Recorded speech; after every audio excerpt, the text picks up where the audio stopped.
Монгол улсын хөгжлийн стратегийн тэргуун зорилтын нэг нь гадаад орчны таатай нөхцөлийг бүрдүүлэх замаар улс орны аюулгүй байдал, эдийн засгийн тогтвортой хөгжлийг хангахад оршдог.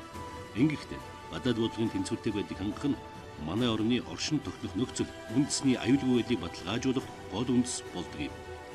Монгол улсын гадаад орчны хамгийн ойрын хүрээлэл болох хөрш хоёр орн түүн дотроо бүгд найрамд хятад ардулсан манай улсын гадаад улс төрийн бодлогод чухал байр суурийг эзэлсээр ирсэн билээ.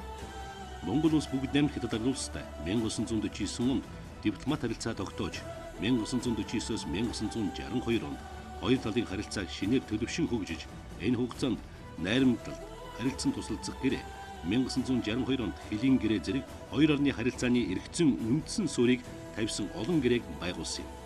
Ингээд 1994 онд цаг үеийн хөгжлөнд дагаад хоёр орны хооронд найрсаг харилцаа хамтын ажиллагааны гэрээг шинжилэн байгуулсан нь хоёр орны өнөөгийн харилцааны эргэцэн үндсийг бүрдүүлсэн юм. Сүүлийн жилүүдэд Монгол Хятадын харилцаа хамтын ажиллагаа эрчимтэй хөгжиж, өндөр дээд түвшний харилцан айчлал тогтмолжиж, худалдаа эдийн засгийн бодит хамтын ажиллагаа эдвэхтэй өрнөж байна. Энэ бүхний үндсэн дээр Монгол улс бүгд найрамдах хятад улстай ээж бүрэн стратегийн түншлэлийн харилцааг өргөжүүлэн хөгжүүлж байгаа юм. 2019 онд Монгол улс бүгд найрамдах хятад улстай дипломат харилцаа тогтоосны түүхт 70 жилийн ойтой золгох гэж байна. Үзэгчид та бүхнийхээ амгалан айлтгая. За бид Монгол улсын гадаад бодлого, гадаад харилцаа, дипломат үйл ажиллагаа, түүний өрнөл, хөгжил, түүхэн замналын талаарх Алтан Аргамж нэвтрүүлгийнхээ ээлж дугаарыг эхлүүлж байна. За бид энэ удаагийн дугаартаа Монгол улсаа төлөөлөн бүгд найрамдах хятад ард улсад сайдаар ажиллаж байсан. За мөн хоёр орны харилцааг өргөжин хөгжүүлэхэд өөрсдийн хувь нэмрийг оруулж байсан онц бөгөөд бүр эрхт элчин сайд нарыг энэ удаагийн дугаартаа урьж оролцуулж байна. Танд энэ өдрийн минь төргий. Баярлалаа. Би энэ нэвтрүүлэгт орж байгаад үнэхээр баяртай. За таны хувьд бол одоо Монгол бүгд найрамдах хятад улсын харилцааны хамгийн чухал үе, шинэ үеийн одоо түүхийг бичлэх үед бол одоо элчин сайдаар ажиллаж байсан ийм чухал хүн. Тэгэхээр та тэр үеийн одоо хоёр орны харилцааны түүхээс ярилцлага эхлэе гэж бодож байна. Тэгэхээр маш товчхон ярихад бол 1994 онд буюу Монгол улс бүгд найрамдах хятад ард улсын хооронд найрсаг харилцаа хамтын ажиллагааны одоо шинэ гэрээ байгуулагдсаны дараа ер нь байгуулагдсан дор нь хэдхэн сарын дараа очсон элчин сайд үлээ. Бас нэг зүйл бол одоо Монгол улс гадаад бодлогын үжил баримталтай болж их хурлаараа батлуулж мөрдөж эхэлсэн цаг хугацаа билээ. Тэгэхээр миний одоо Монгол талаасаа гэж хэлээ л дээ. Монгол талаасаа баримтлах бол энэ хоёр одоо их тулгуур баримт бичгийг хэрэгжүүлэх ажилд орсон гэж хэлж байна. За гэхдээ аливаа оронд ажиллаж байгаа элчин сайд бол одоо тухайн орныхаа сууж байгаа орныхаа хууль тогтоомж, олон улсын хууль тогтоомж гэрээ конвенцууд энтрийг одоо биелүүлэх үүрэгтэй байдаг учраас их л олон давхар одоо хууль зүйн орчинд ажилт юм аа. Тэгэхэд одоо энэ миний ажилласан 7 жил би 2001 оныг дуусалшгүй ажилласан. Бүтэн 7 жилийн хугацаанд одоо харилцаанд гарсан өөрчлөлтийг хэлэх юм бол жинхнэрэн одоо энэ хоёр саяын дурдсан хоёр баримт бичгийн үндсэн дээр шинжлэгдэж өөрчилж өрнөн дэлгэрсэн үе гэж хэлж болох юм. Яагаад гэвэл энэс өмнөх үеүүдэд бол одоо нэлээд одоо дэше доош долгионтой манай хятад нөхдийн одоо нэр томьёогоор бол мурай замаар явсан юм их байдаг гэж байна. Бид бол одоо өмнөд хөрш, мөнхийн хөрш гэдэг бүгд найрамдах хятад ард улстай бол одоо харилцааны ариун түүхтэй. Тэгэхээр хоёр орны харилцааны түүхээс эхлэе гэж бодож байна. Тэгээ бүгд найрамдах хятад улс бол манай мөнхийн хөрш. Бид бүгд найрамдах хятад улстай одоо ирэх жил дипломат харилцаа тогтоосныхаа 70 жилийн ойг тэмдэглэх гэж байна. Ийм одоо олон жил хөрш, олон жил одоо сайн харилцаатай явсан янз бүрийн одоо харилцаа бол ер нь гэхдээ одоо яг жигд явж байгаагүй л дээ. Харилцаа бол одоо дундаан сайдах муудахын аль нэг одоо үзэж ирсэн. Ерөнхийдөө зүгээр Монгол Хятадын харилцааны асуудлыг ингээд аваад үзэхэд бол нэг хэд хэдэн үе шатад хувааж үзэж болмоор юм шиг байгаа юм. Тэгээ эхнийх нь бол мэдээж 1949 оны 10 сарын 1-нд манайх бүгд найрамд хятад улсыг хүлээн зөвшөөрч дипломат харилцаа тогтоосон. За тэгээд дипломат харилцаа тогтоосноос хойш одоо 60-аад оны дунд үе хүртэл бол манай хоёр орны харилцаа бол одоо найрамдал, харилцан туслах гэдэг одоо үндсэн зарчмын үндсэн дээр одоо амжилттай хөгжиж ирсэн. Энэ 60-аад оны үеийн харилцааны хамгийн гол онцлог бол 1960 онд бид найрамдал, харилцан туслах тухай гэрээ гэж байгуулсан. Энэ бол хоёр орны харилцааны одоо шинэ үеийн харилцаана гэж яриад эхлэлийг тавьсан энэ улс төрийн их чухал одоо тулгуур баримтчиг болсон байгаа. За дараа нь бол бид энэ үед бол хийсэн маш одоо чухал ажил бол юу гэхээр зэрэг 62 онд хилийн гэрээ байгуулад 64 онд хилийнхаа шугамыг тогтоосон байна. Тэр хилийн шугамаа тогтоож авсан энэ явдал бол манай улсын хувьд бол манайх шиг жижиг орны хувьд бол маш чухал ач холбогдолтой. Тэгээ маш том чухал асуудал. Ер нь бол хятад улс бол бусад оронтойгоо хилийнхаа шугамыг тогтоож чадаагүй байхад манайх ганцаараа одоо тогтоосон байна. Энэ бол одоо бас манай одоо үе үеийн дипломатуудын хийсэн одоо их чухал ажлын нэг гэж ингэж үзэх ёстой юм байна. За хоёр дахь үе бол мэдээж бас одоо манай хоёр орны харилцааны нэлийн одоо тийм саармагдсан үе, ер нь муудсан үе гэж шууд хэлж болно. Энэ бол юу гэхээр зэрэг гол одоо шалтгаан юу байсан гэхээр зэрэг хятад одоо соёлын хөвсгөл гэж юм гарсан. Та нар одоо бүгдээрээ мэдж байгаа. Энэ соёлын хөвсгөл бол 1966 оны 5 сарын 1-нд эхлээд энэ чинь одоо 76 хүтэр үргэлжилсэн. Энэ 10 жил бол Монгол-Хятадын харилцаанд бол үнэхээр одоо маш их хурцдсан, муудсан юм үе байсан. Нэгдүгээрт нь одоо манай элчин сайдын яамыг бүсэж одоо улаан хамгаалагчид бүслэж одоо их олон хоног одоо дайрч, доромжилж одоо дайрч итгэж байгаа элчин сайдын яам руу манай жолоочийн машиныг шатаасан элчин сайдын яам руу дайрч орж одоо элчин сайдын яамны дипломатуудыг одоо зодож үдсэн ийм одоо ноцтой хэрэг гарч ирсэн. Тэгэхээр энэ 67 он бол манай хоёр орны харилцаанд ер нь маш одоо хар тийм жил болсон. За энээс улбалаад бид бол элчин сайданд татаж авсан. Хятадууд одоо элчин сайданд татаж авсан. Ер нь одоо дипломат харилцаанд бол элчин сайданд татаж авна гэдэг бол үнэхээр хоёр орны харилцаа маш их хүүдэрсний илэрл байдаг. Ингээд төр хамаарчийн төвшөнд манайх бол одоо олон жил нэлээд хэдэн жил одоо байсан гэж хэлж болно. Тэгэхдээ манай одоо харилцаа бол тэр 60-аад онд эхэлсэн хятад явагдсан соёлын хувьсгалаас хойш үндсэндээ 20 жил зогсон байдалд орсон юм шүү дээ.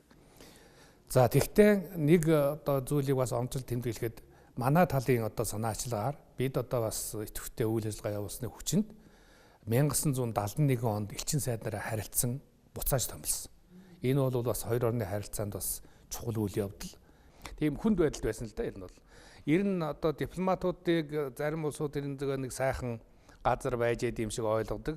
Үнэн хэрэгтээ зарим үед бол дипломатууд бол маш хүнд нөхцөлд ажиллаж амьдрах явдал байдаг. Ялангуяа тухайн орны нөхцөл байдал их хүнд, дайн дажинтай ч юм өмнө самуунтай ийм үед бол элчин сайдын яамны ажилтнууд дипломатуудын хувьд бол нэдээд одоо хүнд нөхцөлд ажиллах шаардлага гардаг. Тэрийг аянда хийдгэлдэ ер нь бол. За тэгээд ер нь бол манайх хоёр дахь үе бол ингээд соёлын өвсгөлийн үе юм байгаа. За тэгээд ер нь 80-аад 70-аад оны сүүлч 80-аад оны эхнээс манай хоёр орны харилцаа бол хэвэн болсон. Энийг бол одоо бас нэг ерөнхийд нь авч үзэх юм бол 3 дахь үеийн одоо харилцааны үе шат гэж хэлж болно. За ер нь бол одоо та нар сонсч байсан байх Америк Хятадын харилцааг бол пинг-понгийн одоо дипломатын харилцаа сэргээсэн гэж ярьдаг шүү дээ.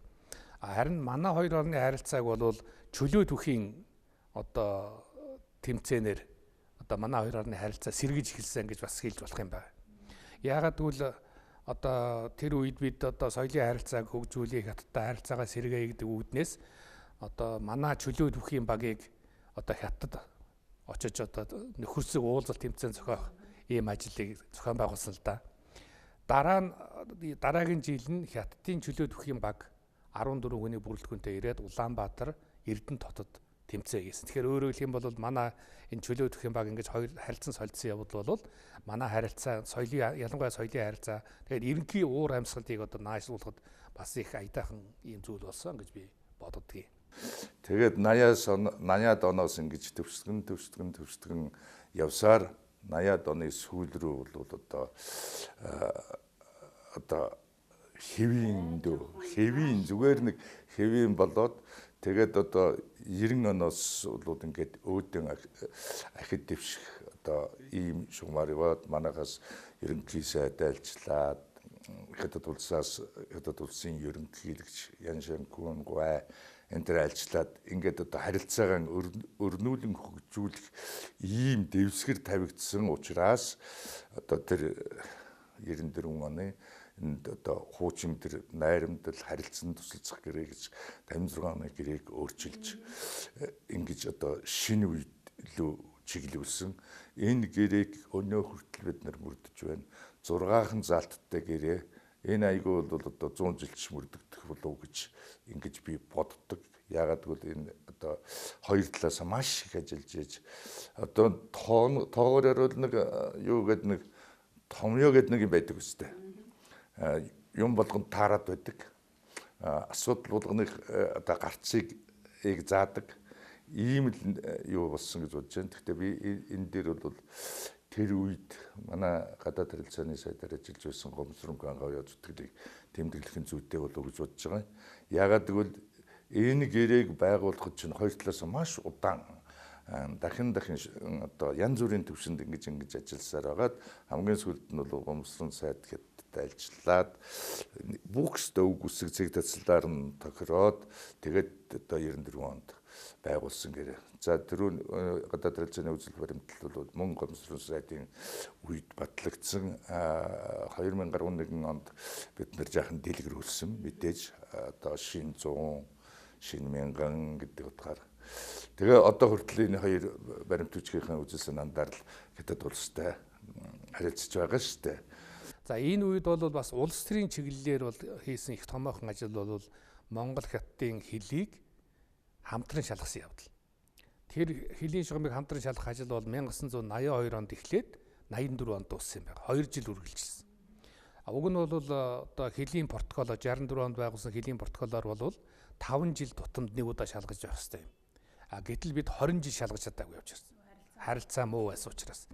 Харилцаа муу байсан учраас 20 жил ингээд явчаад бид 82 онд анх удаа Улаанбаатарт одоо хятадын талын төлөөлөгчдийг хүлээж авсан. Би бас тэнд одоо Монголын талын мэргэжилтнээр оролцсон. Ингээд бид бол Улаанбаатар зочид буудалд бол 45 хоног суусан. Тэр бол ер нь харилцааны уур амьсгал бол их таагүй үед эхэлсэн.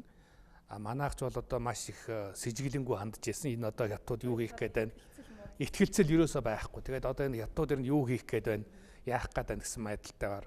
Тэгээ ямар сайндаа л одоо бид нэр манай төлөөлөгчдийн тэргүүн болвол өдөр болгон одоо улс төрийн товчонд очиж мэдээлдэг байлаа шүү дээ.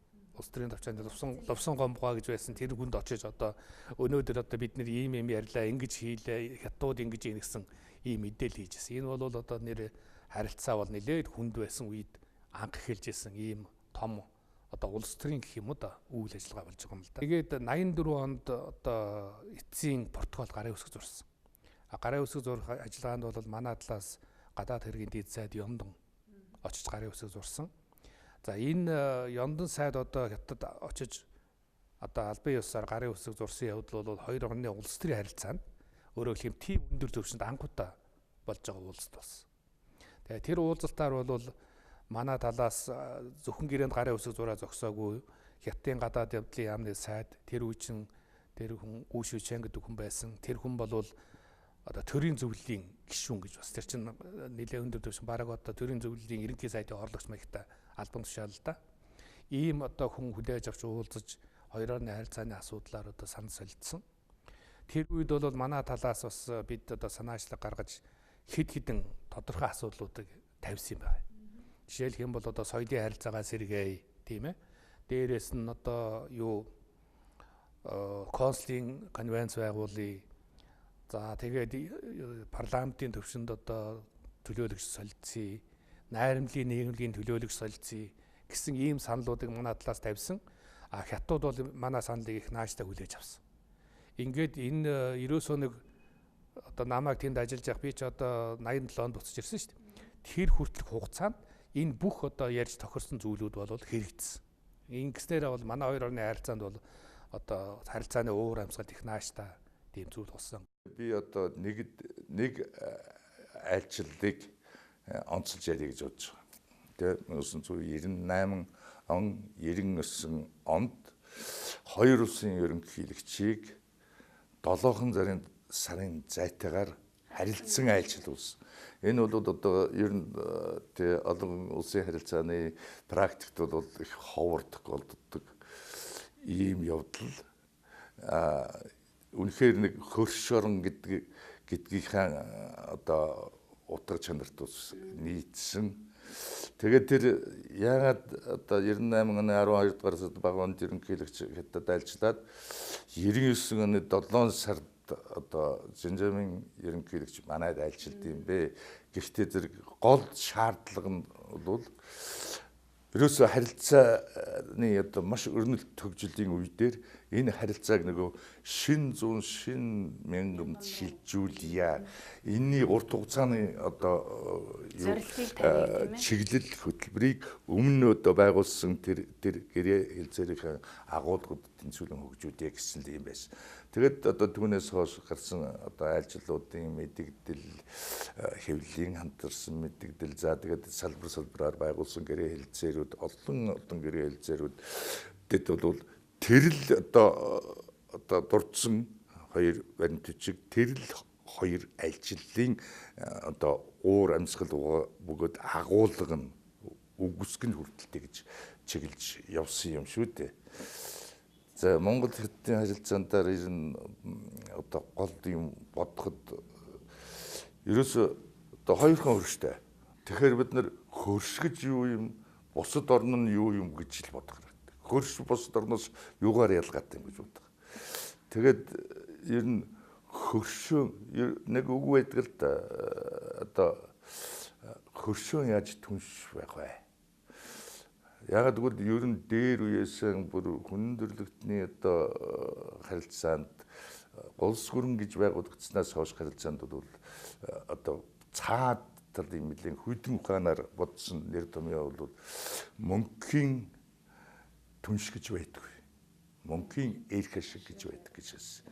Тэгэхээр бид нар мөнхийн хөршийг мөнхийн түнш болгох л ийм л бодлогыг Монгол улс явуулж ирсэн юм шүү дээ. Харилцаа муудах гол шалтгаан бол яг бас хятадын дотоод бодлого, нөгөө талаараа бас гадаад орчин, ялангуяа хоёр гүрний манай хоёр хөрш Орос хятад хоёрын харилцаатай бас холбоотой байсан баг тийм ээ. Ер нь муудах шалтгаан бол юу л да, нэгдүгээрт нь бол мэдээж хятадын соёлын хувьсгал, дотоодын бодлогын одоо тэр одоо хурцсан үйл явдлууд тийм ээ. А хоёр ер нь бол хоёр дотооддоо бол хятадууд чинь баг одоо 30 сая хүн амир үтсэн гэж ярьдгийг ширнэ бол тэр бол маш их одоо гамшиг болсон. А хоёр дахь юм нь бол гадаад хүчин зүйд мэдээж. А энд бол одоо ялангуяа одоо хятадын удирдагчид тэр үеийн одоо зөвлөлт холбоот улстай одоо их хүчтэй сөргөлдөж эхэлсэн. Энэ бол үзэл сурталын хувьд одоо үзэл сурталын хувьд одоо сөргөлдсөн. Нэгдүгээр, хоёрдугаарт нь хятадын гадаад бодлогонд юу гэж одоо гарч ирсэн бэхээр зэрэг ерөөсөө одоо энэ зөвлөлтийн одоо юу ревизионистууд те одоо ер нь одоо хятадыг эзлэх төрөмгийлэх юм одоо бодлого явуулж байна.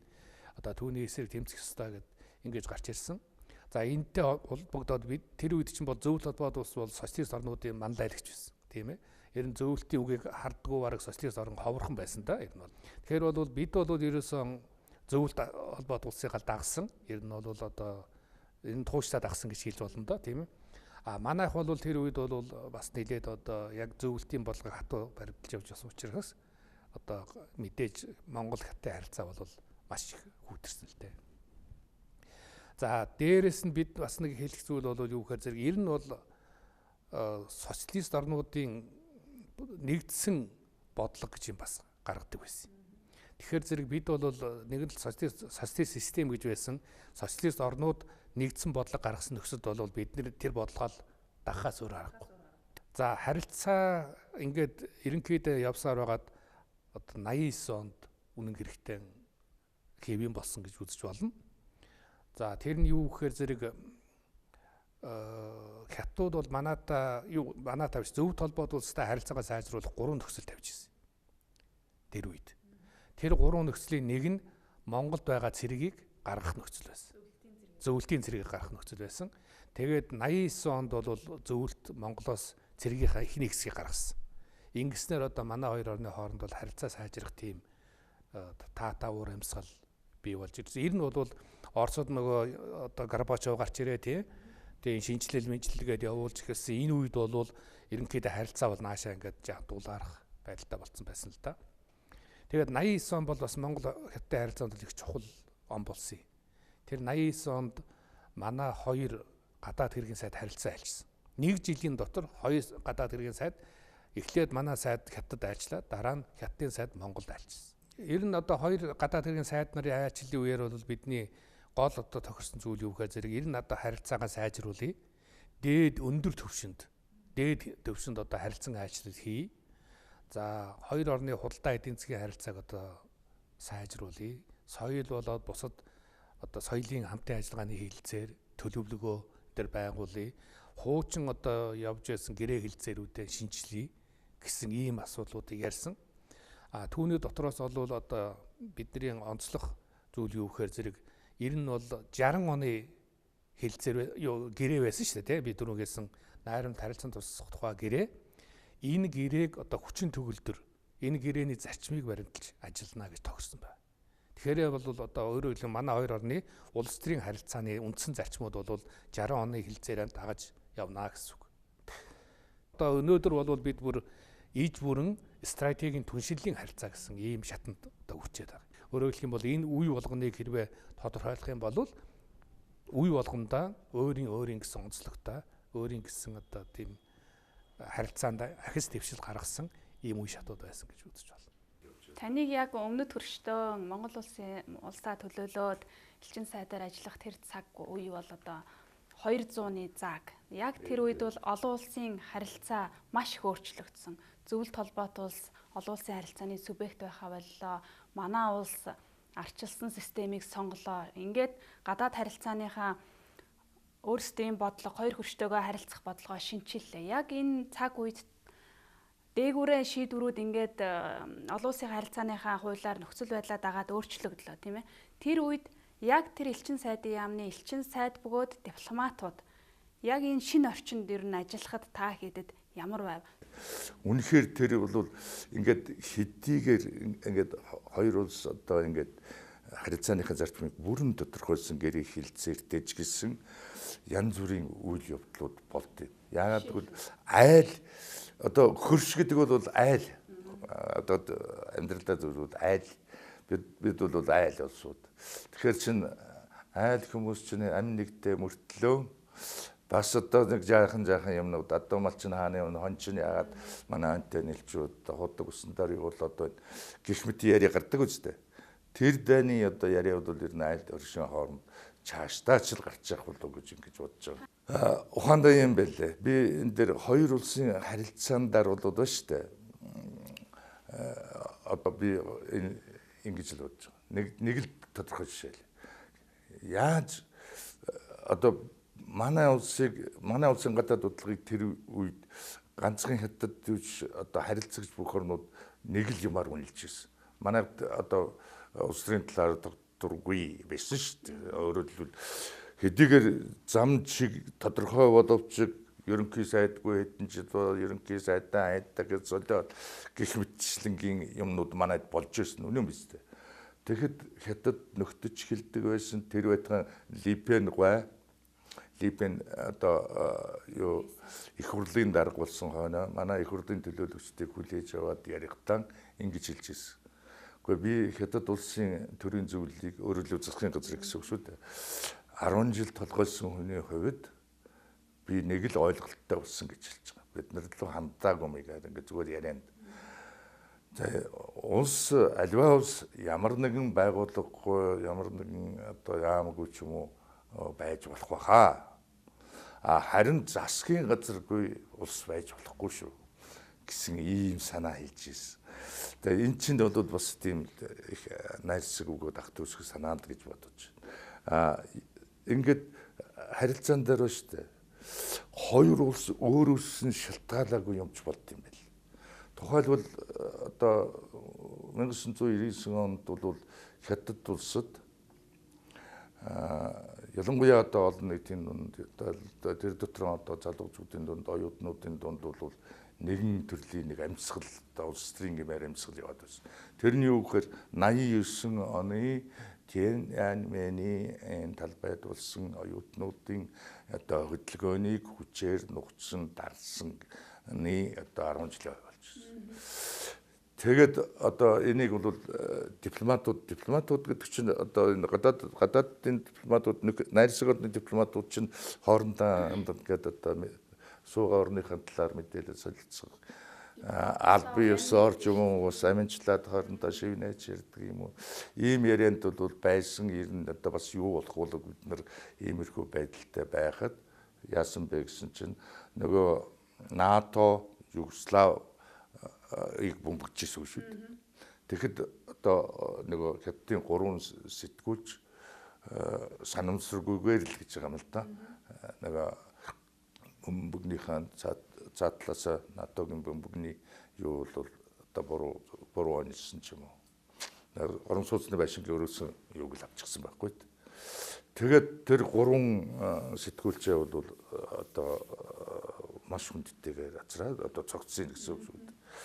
Тэгээд ард түмэндээ бол одоо энэ Америк НАТОгийн одоо хийж байгаа ажил гэдгийг хатуу ойлгуулад тэгээд одоо 7 хоног улс даяараа жигсаал гэсэн. Тэгсэн манай элчин сайдын яамны хажууд Америк элчин сайд. Манай хоёр чинь яг зэрэгцээ байл. Одоо тэр байшинд нь байж л байна. Гэхдээ элчин сайдын яам жоохон Америк элчин сайдын яам шинэ байранд орсон байл. Тэгээд нөгөө Америк элчин сайдын яам руу одоо голлож чиглэсэн нөгөө жигсаал чинь 7 хоног үргэлж. Тэгээд манай хашаа элчин сайдын манай нэлээд том шүү дээ. Тэгээд тэр хашаа бол үргэлжийн юм ерөөсөн машинч гарахын аргагүй, бараг хүн гарахын аргагүй ингээ бүслэгдсэн. Тэгэхэд яг хятадын одоо цагдаа нар бол хамгаалж ирсэн л да бид нар. Өөрснөө байж чадахгүйгээр хашаандаар гараад хүртэл одоо хамгаалж ирсэн. Тэгээ энэс л юу гэж бодох уу гэхээр хөрш орны харилцаа гэдэг чинь өөрснөө нандинхаас гадна олон улсын байдал ямар болох юм тухайн 2 том гүрний хооронд янз бүрийн болох юм бол бид нарт их хүнд юм болох юм байна гэж одоо бүр тийм ойлголт тийм бүр ухамсар хичээлэх юм төрж байгаа. Тэрнийг одоогийн харилцаан дээр бас бид нар бодож явах ёстой. Бид нар хэдийгээр одоо 2 хөрштэйгээ найзлаг сайхан харилцаатай 3 дахь хөрштэй найзлаг сайхан харилцаатай байлаач гэсэн одоо эднэрийн байна хооронд янз бүрийн юм болвол ер нь харилцаан дээр бол болдог шүү дээ. Болно шүү дээ. Гадаад харилцаа бол маш эмзэг. Тэгэхээр эн чинь эмзэг гэдгийн утга бол элчин сайдын яам дипломатууд бол суугаа орноо судлах ёстой. Судалж мэдсэн юм аяг хорондоогоо бичих ёстой. Тэгэхээр чинь одоо зүгээр мушгингуй явуулах юм уу яах юм бол одоо тэр чинь тагнуул ажиллагаа хийсэн гэж хэлж болох маягийн. За таныг яг одоо ажиллаж байх тэр цаг үед бол бас манай өмнөд хөрш эдийн засгийн нээлттэй хаалганы одоо бодлого хэрэгжүүлж тэр нь бол эрчимтэй явж исэн цаг үе. Яг тэр хөршийн эдийн засгийн тийм бодлоготой зэрэгцээд манай улс ер нь ямар эдийн засгийн бодлого явуулах вэ гэдэг дээр та одоо тэнд ажиллаж байх үедээ ямар дипломат ажиллагаа ер нь явуулж байсан бэ? Тэгэхээр юу шүү дээ. Одоо бид нар бол тэр хятад улс бол нээлттэй хаалгын бодлого гэдэг одоо тэр нэр томьёогоор одоо ажиллаж ирсэн үе бол Дэн Шиапины үе. Дэн Шиапингаа бол 1997 онд өөд болсон. Тэгээд тэр өөд болсны дараа ч гэсэн энэ бодлогод үргэлжилсэн. Ингээд манайх бол 90 онд одоо энэ ардчил шинжил эдийн засгийн чөлөөт зах зээлийн системд ороод явж байгаа зэрэг харин эн чинь нийлээд явж байгаа. Нийлээд явж байгаа. Манайх өөрийг нээсэн шүү дээ. Социализмын үед бол бид нар чинь ингээд үндэ бол 2 хөршийнхөө дунд юм. Тэгээ одоо бидний харилцах газар чинь бол социалист орнууд зүүн Европ руу хэдэн социалист орн байсан. Тэгээд далайд гарцгүй ийм хязгаарлагдмал байсан шүү дээ. Улс төрийн харилцаа бол өргөн болчихсон байсан. Хятад нээлттэй хаалганы бодлого хэрэгжиж эхэлсэн явдал бол хятадууд нь зөвхөн хөрш орнуудтэйгүй ер нь олон дэлхийд нийтэд тийм ээ. Дэлхийд хаалга нээсэн үе байлаа шүү дээ. Тэгээ ийм нэгэн дэлхийд хаалга нээсэн энэ үед бол ер нь мэдээж одоо хөрш оршиж байгаа манай улсын хувьд бол одоо хятадтай харилцаагаа сайжруулах хамгийн сайхан дата боломж байсан. Ер нь хятадын талаас бол бас харилцаа сайжруулах зориулсан, харилцаа сайжруулах чиглэсэн олон итвэх санаачтай гаргаж ирсэн. За 80-аад оны сүүлийн бахад 80-аад оны сүүлээс бол янз бүрийн төвшөнд бол маш их итвэхтэй ажиллаж эхэлсэн шүү дээ. Ер нь одоо өндөр төвшөнд дээд хэмжээнд одоо айлчилсан явдал бол жишээлх юм бол хятадын удирдагчид Монголд хизээч одоо өөрөөр хэлбэл Мао Цзэдун ч юм уу тийм ээ одоо нэгдүгээр хүн нь Монголд хизээж айлчилж байгаагүй. Өөрөөр хэлбэл харилцаа сайн байсан үед ч айлчилж байгаагүй шүү дээ. А гэтэл 1991 онд хятадын тэр үеийн одоо нэгдүгээр хүн гэж болно да ерөнхийлөгч хятад улсын дарагт нэрлдэг байсан Яншан хүн гэдэг хүн бол Монголд айлчилсан. Тэгээд тэр айлчлалын үеэр бол одоо хоёр орны харилцааны асуулаараа бас их хөргөн хүрээтэй санал золж олон баримт бичгэнд гар үсэг зурж байсан л да. Ер нь элчин сайдууд улсаа төлөөлөөд төр засгаасаа томилтоо аваад одоо тухайн суух орныгоо зорихтой нэг том зорилттой явдаг баг. Би нэг ард түмнийхээ төлөө ийм юм хийгээд ирэндээ ийм зүйлийг одоо бүтээндээ гэсэн. Таны хувьд ер нь ямар зорилт тавиад явсан тэрийгэ биелүүлсэн үү? Тий. Би одоо биелүүлсэн гэж боддог. Яг тэр нөгөө байгуулагдсан цоон шин гэрээ энэ цоон шин одоо гадаад бодлогын үзэл баримтлалыг л одоо тууштай баримтлаад энэ дээр юм хийх юмсан гэж бодсон. Ингээд одоо энэ дагуухан ажиллахтай зэрэг хятад Монголын худалдааны харилцаа хятадаас одоо үзүүлж байгаа тусламжийн хэмжээ одоо тэгээд одоо манай нийгмийн бүх салбар бүх сайд нар ингээд харилцан ажиллаад нөгөө салбартаа гэрээ хэлцээр хийгээд ингээд одоо өрнөж хөгжсөн шүү дээ. Ер нь хятадаас одоо манай руу өндөр хэмжээний төлөөлөгч айлчлах үеэр одоо жишээлбэл ерөнхий сайд одоо ерөнхийлөгчтэй хятад улсын дарга эсвэл манайхаас одоо хятад ерөнхийлөгч ерөнхий сайд айлчлах үеэр хятадын засгийн газраас бол манад 20-с 50 саяын юаны буцалтгүй тусламж байнга олгож ирсэн. Энэ бол буцалтгүй тусламж. Зүгээр одоо хөнгөлтэй зээл бас олгож ирсэн л да их хэмжээний. Тэгээд энийг бол бид нэр их муу ашигласан. Ер нь бол муу ашигласны гол юу нөхөөр манад 4 жил тутамд засаг солигддог. Тэгээ бид одоо дипломатууд бол тэр чинь нэг ингээд за одоо дээд төвшөнд өнөөдөр ингээд 50 сая юаныг энэ буцалтгүй туссан Монгол олохоор болчлоо. Энийг чинь бид нэр одоо хөөцөлдөж эхэлдэг байхгүй юу? Одоо хятадын банкудаа уулзсан, гадаад янтаа ярин тийм ээ. Эдийн засгийн байгууллагуудаа уулзсан. Тэгээ манайхаас хятад юу гэхээр за танах энийг одоо юунд ашиглах вэ? Тэргээ хэл. Тэгэхээр манайх яг нэг төсөл хэлнэ л дээ. Тэр үед нь ингээд нэг төсөл хэлнэ. Төсөл хэлээд нөгөөх нь хөөцөлдөнд бид нэр хөөцөлдөөд арай хэд нэг бүтэж итэл засаг солигдоод шин сайд гарч ирээд шин одоо засгийн газар гарч ирээд нөгөөх чинь бүр орвонгоор нэргүүлээд тавьчихна. Дахиад цоо шин төслүүд гаргаад ирчихна. Тэгээд тэр чинь бид дахиад эхнээс нь ажиллана шүү дээ. Тийм юмнууд бол дипломатуудын хувьд бол нэг бэрхшээл учруулдаг. Өөрөөр хэлбэл бодлого тогтворгүй байна гэсэн үг. Тэр 1994 оны хоёр улсын харилцааг шин шатанд гаргасан тэр одоо суур баримт бичгийг батлах үйл явцын өмнөхөн Хятадын ерөнхий сайд Ли Пен Монгол улсад айлчлах гад айлчлаа товлцсон байх үед манад бас одоо жагсаал өсгөлэн болоод тийм ээ тэр бичиг баримт ер нь батлагдах нь хойшлох тийм нөхцөл байдал үүссэн үед хоёр орны дипломат алба бол маш сайн ажилласны үр дүнд Хятадын одоо ерөнхий сайдыг товлсон хугацаанд айлчлуулж байсан гэдэг юм түүх байдаг. Та энэ түүхийн ардах тэр тэгэхээр юм байлээ. Энэ дээр би нэг Липенгийн одоо ажил хойшлуулж мэддэг тийм одоо тэр тиймэрхүү нөхцөл байдал Монголд байна гэдэг ингээд хятад хэвлэлч бичээд ингээд байсан. Тэгэхэд байж таа хятад улс одоо биднэрт их сургамжтай. Биднэрт тухайн үед мэдээгүй. 3 мундаг эрдэмтэг хятадын элчин сайдын яамны зочноор ирээд тэгээд манай нөхцөл одоо талбай дээр нөгөө сүсгэлэн зардсан ийм байдлыг судлаад эн чинь дотоод Монголын өөрсдийн дотоод асуудал дотоодын л юм байна.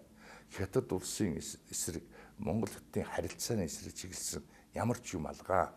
Тийм учраас одоо ерөнхий сайд Либен альчдган зүйтэй байна гэсэн ийм одоо судалгаа дүгнэлтийг засгийн газартаа өргөн бариад гадаад харилцааны яамд өргөн бариад ингэж хийж байгаа. Би нэг сургамжтай гэж яагаад хэлж байгааг нь энэ гадаад харилцаандаар бид нар эрдэмтдийнхээ хүчийг, сэтгүүлчдийнхээ хүчийг, олон нийтийн энэ олон байгууллага, тийм ээ, төрийн бүс байгууллагуудынхаа санал онолыг сайн тусгаж явах юм зүйтэй юм байна.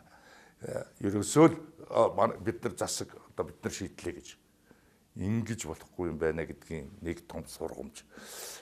Ер нь тэгээд харилцаа гэдэг бол шүү дээ. Энэ гадаад яамны хийдэг, засгийн газар хийдэг, энэ их хурлын хийдэг ажил биш би боддог.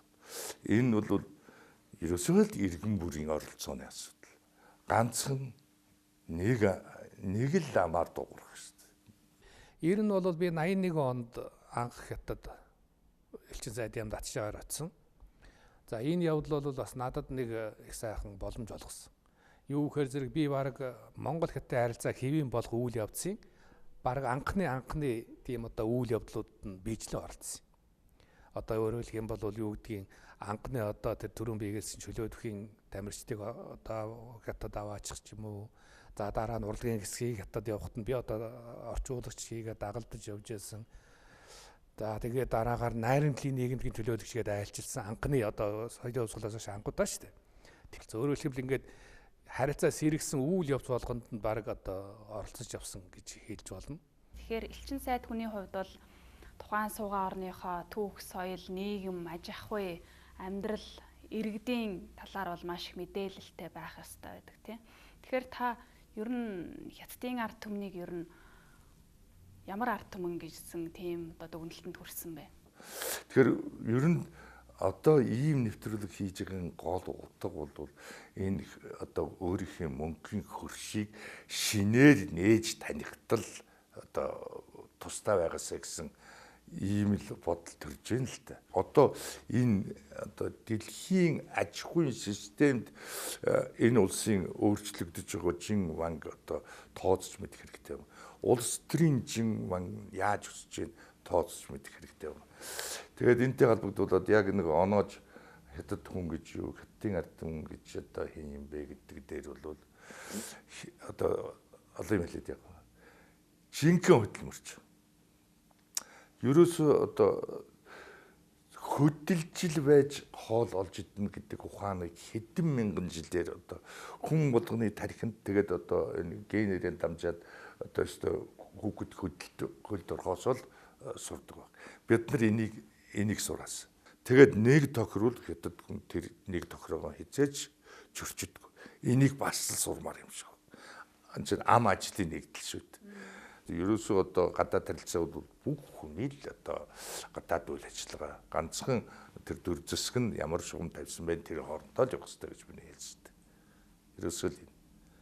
Ерөөсөө энэ их юмнаас маш багыг одоо ярих бас хэцүү юм байна.